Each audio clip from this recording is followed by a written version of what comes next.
Hi, I'm Ross Morgan with Easy Jazz FM, bringing you another Easy Jazz Spotlight. I'm a jazz guitarist and radio host in Ottawa, Canada, and I'm thrilled to be talking music today with the maestro himself, Ron Carter. He just celebrated his 87th birthday. Happy birthday, how are you? I'm doing very well, and I'm 2 days older. 2 days older, yeah. How did you celebrate? I went out to dinner with 10 of my dearest friends, and they picked up the check. I feel real good. Well, that's fantastic. Isn't it nice to have all those people in a restaurant again after those few Yes, tough years?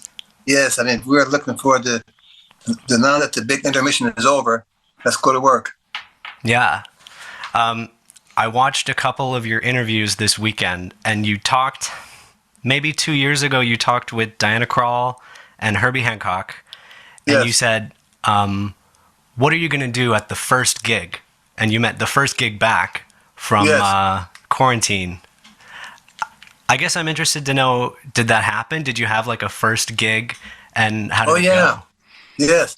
Well, I think ultimately those people who I did the podcast with asked them that question. Daryl Jones was another one. I did 24 of them.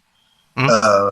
And their response was, yeah, okay, now that's what I'm going to do, Maestro. What are you going to do?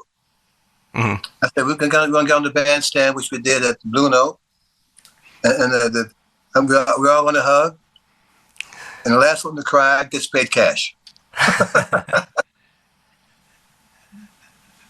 Great time. Yes. Very emotional meeting.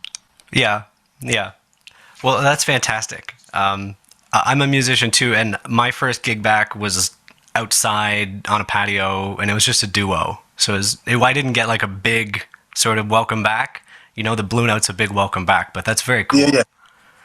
Um, Well, I had a quartet, and we're all been dear friends for a very long time. And then, while we talked on intermission, and talked during the pandemic, and we tried to get together and meet just to kind of see how we looked stuff.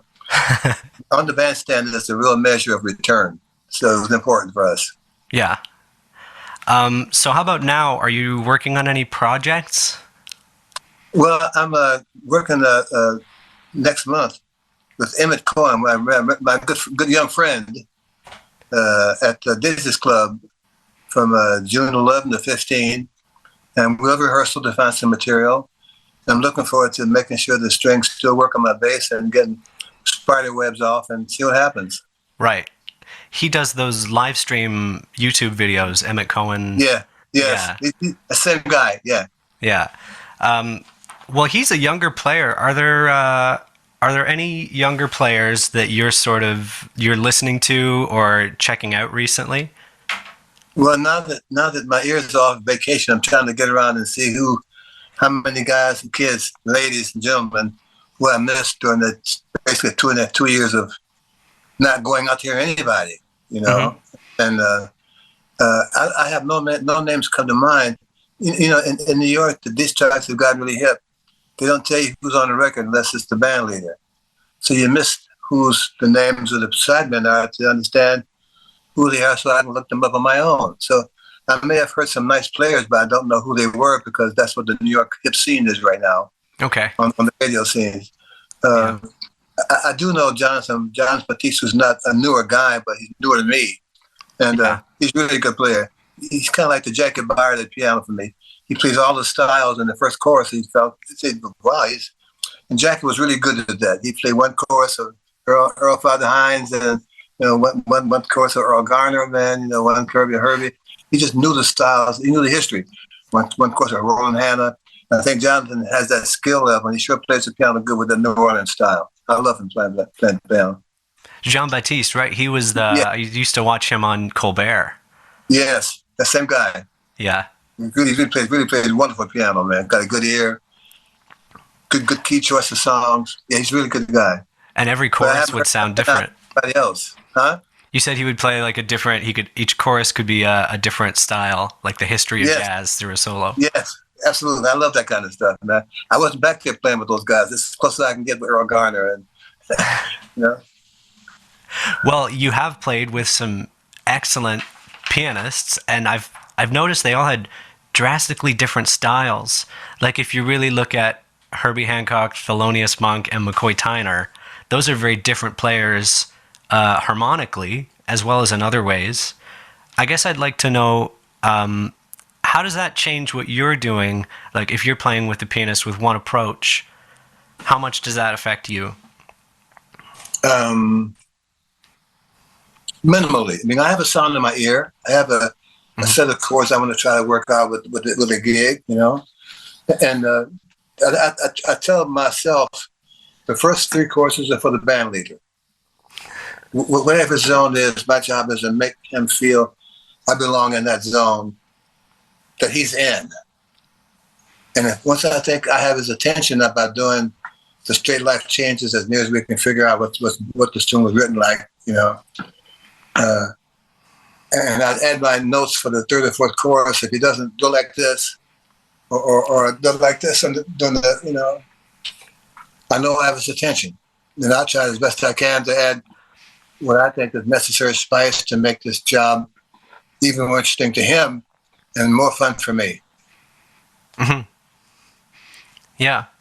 You've got a sound in your head. What about when you're recording? How do you approach getting maybe the best sound, not the best sound, but what you're hearing out of the bass, like in a studio session? Or well, yeah, I heard this before, a question before, and I think one of the things I'm pretty good at, because I've got a lot of experience, is explaining to the engineer how I hope he can get a better sound than he would get from me if I didn't tell him what I thought was necessary. Mm-hmm. So sometimes I'll get there early, as I usually do, get the music in place, whatever is necessary. And I'll have the engineer come out to where I'm standing in the room, wherever that is. Mm-hmm. And I'll play something, a couple of scales for him, covering the pretty good range of the bass. And I'll say to him or her, this is how the bass sounds in this room. It's pretty close to how it sounds in my house. Can you match this sound that we hear right now, me and you? You go back to your studio and in your desk. Can you get that sound on your gear that I'm getting out here? Mm-hmm. And if you can, we're in love. If you can't, how can I help you best get a better sound on me than we're hearing right here, right now? Wow. Yeah. What about on a live performance when things are less than ideal? That's most of the time, right? Yeah. Well, I have several choices. I tell them, don't put the microphone, don't give me an air mic on the bass. Mm-hmm. Because now that you're outdoors, as your example was, got the piano lid all the way up or off. You got the drummers with his outdoor sticks. You got the band with horns turned up real loud because they're playing outside. There's no way I can compete with all this extra volume going into the air mic. I have no chance. Mm-hmm. So I prefer them to take me almost this much air mic and this much my pickup, and put the air mic, put the pickup microphone on the amp. Mm-hmm. So that the sound from the amplifier is helping the band to have the bass sound better out there. Yeah. And don't depend on the air mic, give them that same distance, because you turn the air microphone up, you get everybody else loud in the microphone. Yeah. So I settle for that. Right. And then not too many highs, because the amplifier's got a lot of highs in it. So just give me as little highs as we can get away with on stage.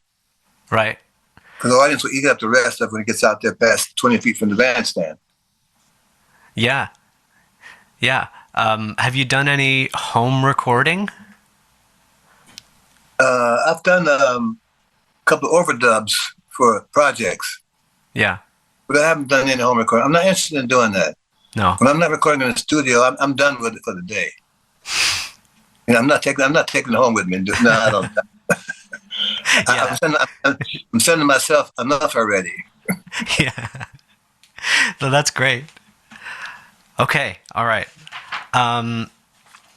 So So you've been watching other players for a long time, and I'd like to know if there's anything that you've learned from watching other instrumentalists that you've been able to apply on the bass. That's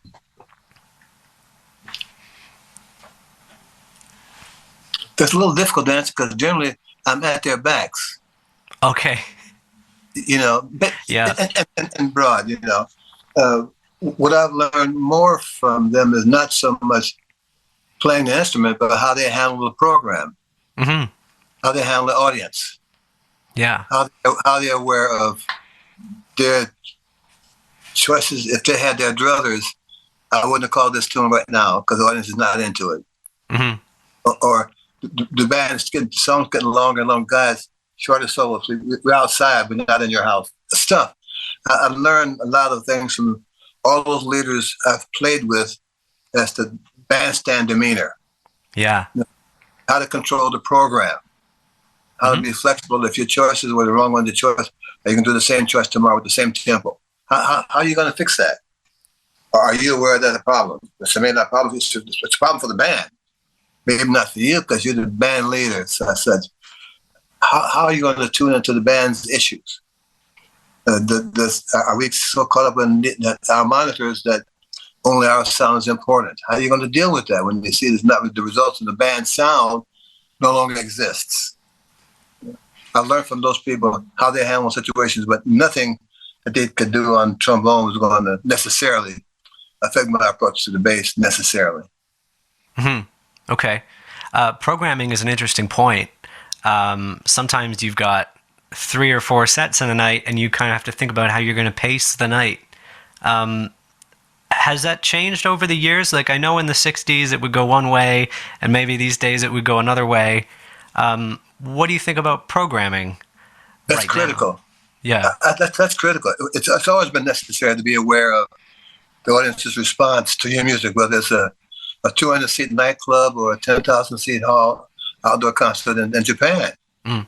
That's really an awareness of how the band leader responds to the audience's response to his choices, not just of band members, but library. They plan too many stuff that's over their heads. It's too far out. There's no one patting their foot. They're bouncing around with the time. It's the next song a little too far out for them. Is it a ballad? You're outside with the streets and the sound.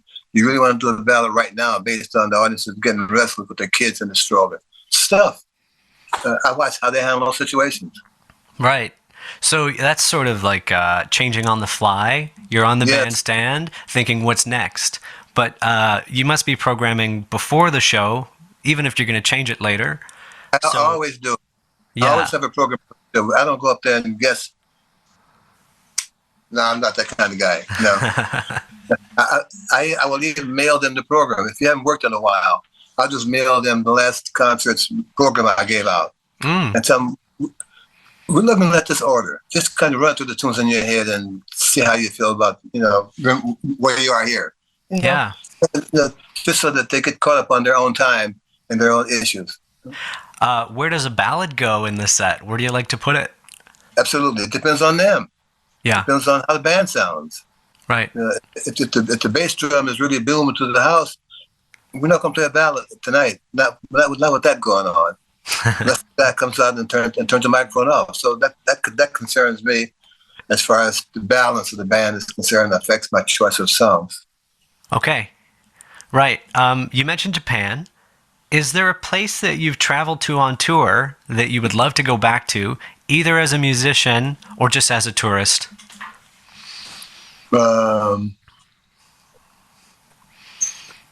Japan has always the current gear. They have a current backline, new amps, new amplifiers, new mixers, new equipment. So it's always a pleasure to go back there because I know that the gear is going to be like I bought it in New York last week. Yeah, at the big music store. I'm always a place during the summer times that the small European countries, the small towns in Europe have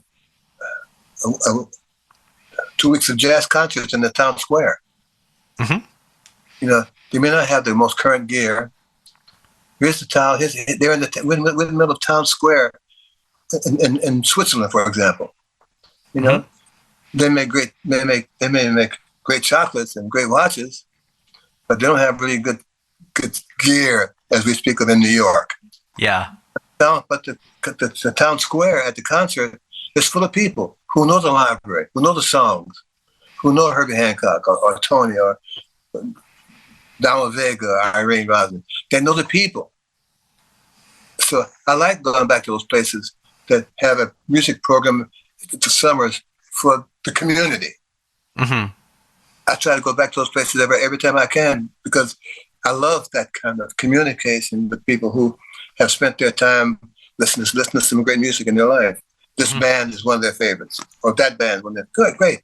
Yeah, I like going back to those places. They also have very good food. Oh yeah, Japan food or Anywhere, they go to anywhere with small. food. Yeah, Yeah, and they feed the band, and you get so yeah. Trust the restaurants that are open for you late at night. Yeah, it's great. yeah. How's the food in New York? My house is fantastic. That's awesome. Yeah. Do you fly your bass out when you're touring? I can't because airlines don't take it anymore, and they're irresponsible. You know, I've done that many years ago. Probably the last time I took my bass on the tour was maybe 10, 12 years ago, and it only showed up a day late. But it had been covered with snow because it left on the tarp when it was, yeah, you know. Yeah. And I've seen it coming off the conveyor belt, unloading the bass, unloading the stuff, and it came down with a big hole in it from a ski pole or something like that, you know. So Yeah. uh, they're so unreliable and don't really care about it that I'm not going to have. I don't want to take that risk anymore. So the bass players in New York call it bass du jour. That's the bass of the day. Yeah. We hope that the promoters, present us with at least two basses to give us a choice which which one of the two are most easy to play, the best condition, whatever we think our standards are between these two instruments that they're playing, giving us to play the concert so we can represent what we're supposed to get paid to be able to do. Okay. Yeah. So you have to be pretty flexible. Yeah. Well, if I can drive to the gig in like New York to Boston or Washington, it's just like a 3 hour drive. I can do that. Yeah. But, going to California, a distance to where I have to fly to the gig, taking my bass presents quite a problem that the airlines are not willing to help me have. I remember the days when you put the bass in the plane, in the bulkhead.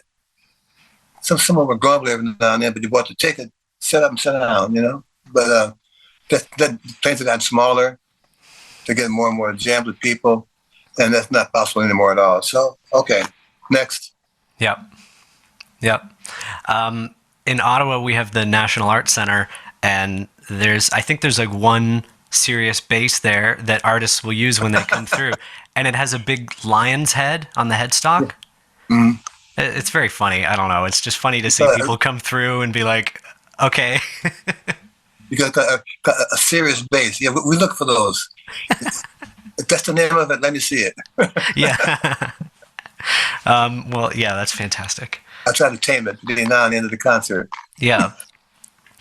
In your opinion, do different cities, or I should say, are there different cities that have distinct sounds musically or styles, maybe in North America or maybe around the world? Given that broad question, Yeah. Sorry. I think no. I think the common gear is so available now. Mm-hmm. Common gear, the same brand pickups, the same brand microphones, the same brand control boards. Yeah. The ability to have the same gear in London that I use in New York is no longer a problem. Mm-hmm. They can get the same gear they want. If the New York sound is there, it's something they want to emulate. Yeah. So no, I think countries, the sound we get depends on how current their gear is, and oftentimes it's not very good. So you have to kind of make some choices as to the library and the tempo and the key and the patience, and make it work for the concert. Right. But basically, the sounds are the same, either good or bad, but based on Good or their bad. quality of gear. You know. Right. Well, maybe in the past, before things were more widely available, cities would have sounded a little bit differently. Or maybe on a gig, like there's a New York sound and there's a New Orleans sound. And here in Canada, I felt like Toronto has a specific thing going on. Have you, I mean, what do you think about, Yeah, yeah. Ross, I'm bringing my sound. yeah. So it's going to be a New York sound. Whatever they got out front to magnify it, Hmm. it's from New York because it's my bass, for example. It's my Yeah. sound. I don't. I understand the question, and I'm not sure if I could quantify that kind of an answer. That I'm in Toronto now, so I'm going to sound like a Toronto band just because the sound. No, I'm not. I'm Yeah. not there for that kind of analysis. That's the kind of question that is difficult Yeah. to find a hook I can hang my hat on, so to speak. And I'm not wearing a hat, so I'm stuck. When was the last time you maybe came to Canada on a tour? Um, Year and a half ago, I did a couple of concerts near Montreal. Oh, yeah. Yeah, the conductor was Ron Delorio, I think. Okay. He had a band of nice, really good young players, an experienced band, and we had a great time playing my library. Hmm. Well, next time you come up, I'll come see you. But My library means songs I sent him that I recorded. That kind of yeah, library. yeah. Say again? Uh, Next time you come up, I will come see your show because I'm living near enough Montreal that that's no problem. Okay. Cool. How do you approach learning new repertoire? I'm thinking about jazz standards. Like if someone said, "You've got a week, and I'd like you to learn this tune," and you didn't know it, where do you start? I'm asking what they mean to know this tune. I mean, what do they expect me to, what are their expectations other than being able to play it? I mean, what does that mean, know this song? I can't really know the song until I play with somebody 20, 15, 20 times. Then I can know the song. Wow. Then Yeah. I know my options. I can't use substitute chords here because it's too far off of the tune. Or this player he's more of a traditionalist, doesn't interested in anything but quarter notes. Then I have to learn the tune to match his harmonic interest or lack of same. Right. I know what this tune will allow me to, what kind of drops I can play, what kind of triplets I can play, depending on what the band requires in their concept of what I can do for the song. So I couldn't answer that question if the person said that. I asked him like I'm asking you. What do you mean know this tune? What does that? What for you, band leader, who gave me this song? What do you mean by learn this song? Once he tells me, I can help him. Right now, that's such a general term that leads me nowhere fast. Yeah. Right. You know, it's kind of like when that kids when they audition for schools, there's on the checklist of skills, musicianship. And I never understood what you mean by musicianship. Is he comes up as a musician, so that means musicianship, he qualifies for that? Or what determines from an audition musicianship? Just like a question like, does each town have its own sound? Or learn the song? Okay, what do you mean, memorize it or sing it? What do you mean learn the song? And until they have a vocabulary to explain it to me, I can't help them. I'm going to do what I can do to learn the song. Yeah, I think singing it is a good start for me. I don't sing at all, man. I'm not singing.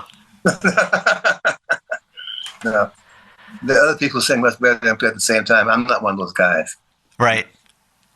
Well, I'm a guitarist and I host a guitar radio show, and I love stories about guitar albums, and you've been on quite a few. I've got a few behind me. I guess I'm interested in if there's any stories about any of these albums, like Alone Together. Remember this one? Well, yeah, I like that record. Yeah. You know, when Jim and I signed it, I signed up here. He signs down here. I mean, circle a figure. That's us in that box in there. Yeah. What a great sound he had, man. I watched him play with a pick for 30 years. I could never hit a pick. It was it sounded like fingernails. It didn't sound like a pick at all, like guitar players have a pick sound, you know? Yeah.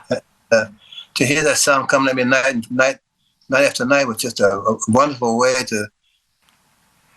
look forward to playing with a guitar player whose sound is just so specific and so unaffected by how he uses an average pick.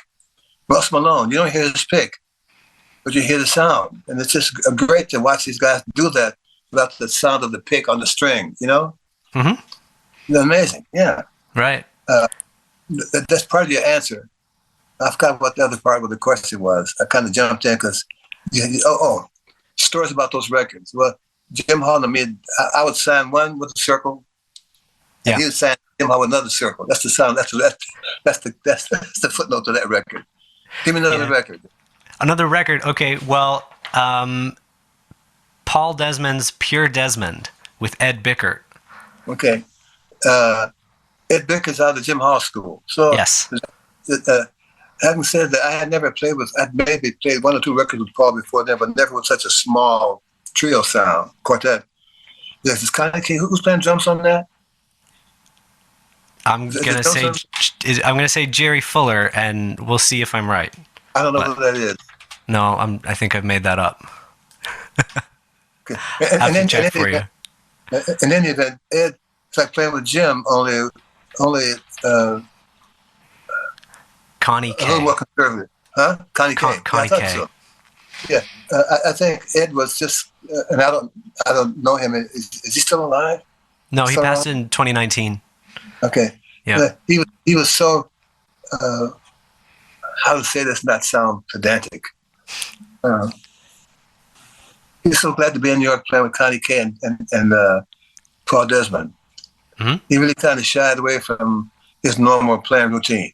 I can appreciate that. He's kind of being a little more reserved musically because he was reserved physically in this environment. Mm-hmm. You know, he's playing with Paul Desmond. He's playing with Connie Kay and Modern Jazz Quartet. I mean, it doesn't get much better than this. You know, if he does, show me who they are. You know, and so he wasn't playing as aggressively as I thought he would normally have, just based on how I heard him warm up. You know, things. You know, but certainly he played some nice voicings. He had a great sound in the studio. I just thought that if you continue to imitate Jim, add a little more mustard. Right. Yeah. Well, I appreciate that. It was a sort of a breakout record for him. So in Canada, we've heard it a lot because he's an important player here. Okay. Right. He's a good player, man. Yeah. More records? Go ahead. Well, there's George Benson. You could tell any George Benson stories and I'd be happy. This one's Tenderly, and then I think Giblet Gravy. Yeah, Giblet Gravy is a great record. That we do Billy's Bounce. Mm-hmm. And he and Herbie exchanged such an incredible 3 or 4 courses of fours on Billy's Bounce. It's just amazing to hear George's skill level and hear Herbie's skill level playing. It's just incredible. I would buy the record just to hear those guys play fours because it's going by so quickly, knowing that they're not rehearsing it. It's nothing but the blues in theory. But just know this just talent all in the same room, exchanging these incredibly difficult to play fours and coming out right and knowing whether or not they're not lost. They're just playing. No, they're just perfect. It's an amazing record just for those two guys playing the fours. One George Benson quote, and we'll let George go, is that he tells everybody that Ron Carter put a tuxedo on his music. And I'm good with that. That's good. That's high praise. Well, I've got another one. You played with Wes Montgomery. Yes. Right. So Much Guitar. Excellent album. My first record, I was kind of surprised to get the date because I was kind of new in New York. I was kind of new on the scene. I know that Wes, I made a record with Percy Heath, and that what a wonderful player he was. Mm-hmm. Orrin Keaton decided that it was time for me to make big time records. Mm-hmm. And that was my first meeting of Ray Barretto, which was quite an experience for me. I'd heard him play on records, and I used to go to clubs in the Latin Casino down in New York and hear him play with his band at the Blue Note occasionally. It was just amazing I'm standing next to this guy playing this bongo shit, and it sounds perfect with the bass sound. I thought it was amazing. My first day with no music. I mean, Wes had played the melody a couple of times, and me and Hank Jones had to figure it out and make it just a really big time experience for me. And I thank Orrin Keaton knows quietly every day who thought I deserved to be in this high class, high powered recording industry with a limited experience that other guys he knew already had. Yeah. Well, I mean, that's fantastic. It's a really great sounding album. Yes. Yeah. Yeah, to watch him, I still don't, I'm not sure how he played I don't that either. quickly. No, and he nailed it every night, man. Yeah. We did a concert that half no years later, and Paul got sick, so me and Larry Ridley, a bass player from Indianapolis, Wes's home friend, Yeah. split the week. I did 2 nights, and he did 2 nights, and I was able to watch him for three sets for 6 nights, for 3 sets for 2 nights. So I watched him for 6 sets, and I was more stunned when I saw him do that with ease, and he never missed any of that. He never missed octaves, never missed a chord. I said, Wes, sit down. Go home. You played enough for the night. Just an amazing experience for me to watch him do that night in and night out, man. Yeah. Well, I really appreciate your time and your answers to my questions. I'm going to wrap it up now because I know we've got the rest of the day to get to. Thank you very much. You're welcome. Thank you. You know Don Thompson? Don Thompson? Well, yes. Yeah. Do you know him to call him and say hello? No. Okay. Well, you call him and say hello. Tell him I said, I commanded you to call him and tell him I say hello to him. Yeah, I'm probably just like one handshake away from Don Thompson, but he's an important player too here. You know, played a lot with Ed. He's on a lot of the records. Yeah. Yeah. He plays good piano and good vibes. Right. How do you know Don then? We met somewhere when he was in New York years ago, working with somebody who came from Canada. I can't remember the band, but he was very impressive to me with his skill level of playing bass and piano. And I found him, I hear a record on the radio from Canada, Canadian section of the Canadian segment of the program to play something that he's on, and it's not always the bass. So he's still able to maintain that high skill level on whatever he's doing. And I haven't seen him or talked to him in a really long time. And I was commanding you as Sir Ron to invest $2 on my account and call him and tell him I said hello and hang up. Okay. All right. I will. Yeah, I'll do that. As for part of my show, could I ask you to record a short voice clip that I could use? Yeah. Sure. So it's just, hi, this is bassist Ron Carter, and you're listening to Strumming with Ross Morgan. Someone wrote that out for me. Hold on. Yeah. Anything along those lines, very helpful. Well, I make great lines, so maybe I can cut it down for you. Yes. Oh, where is it? Okay, I got it. Got to tell them, you got to make this stuff in bigger print. Come on. Yeah. You ready? Yep. Hi, this is bassist Ron Carter, and you're listening to Strumming with Ross Morgan. Okay. Hi, this is Ron Carter, and you're listening to Strumming with Ross Morgan. Today is May 7th. March already? I'm a year ahead of myself. This is May 7th. I'm in New York. Thank you for listening to the station, and enjoy the program. Thank you very much, Ron. You're welcome. Thank you. Please have a good day. Okay, you too. All right. And tell Don I said hello, man. I will tell Don you said hello. Come on, don't get embarrassed. I paid back for the call, man. Come on. No, I'll have to ask somebody for his number, but then You'll find it. Come on. The radio guy got all everybody's phone numbers. No, I promise. Okay. Okay. I Thank accept you. it.